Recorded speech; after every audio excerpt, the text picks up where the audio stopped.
For many years, the mainstream media has portrayed Muslims as the enemy within, which refuses to engage with British democracy. That line of attack has always been false, and last week was proved decisively wrong. British Muslims made a massive intervention in the May elections.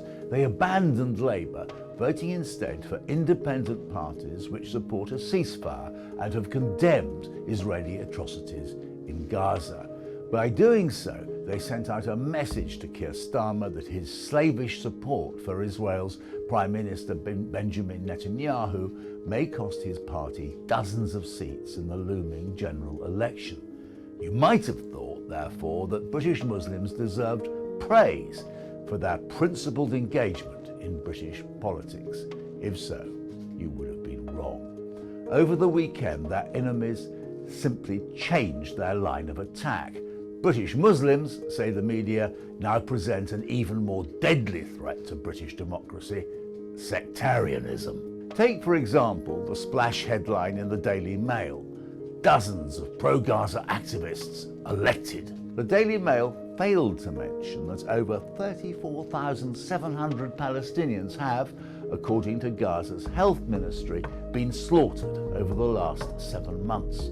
A similar rate of attrition in the United Kingdom would mean more than 1 million Britons dead, with several million more injured. In such terrible circumstances, it's only natural that Muslim voters should rise up against Starmer and Prime Minister Rishi Sunak's cross-party coalition in support of Israel's far-right Prime Minister Netanyahu. And of course, it's not just Muslims who are horrified by the line taken by our two main party leaders.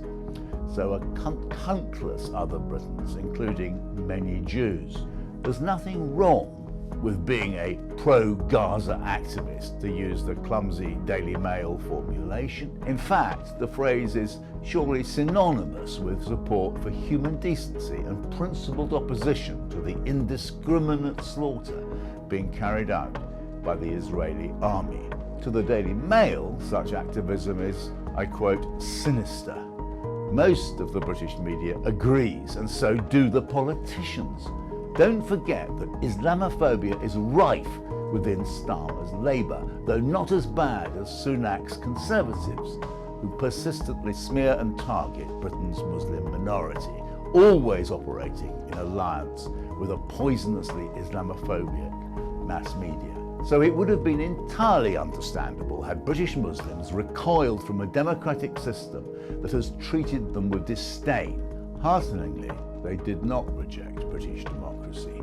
Instead, they turned their back on a rotten two-party system that has chosen to target and despise Muslims rather than give them a voice.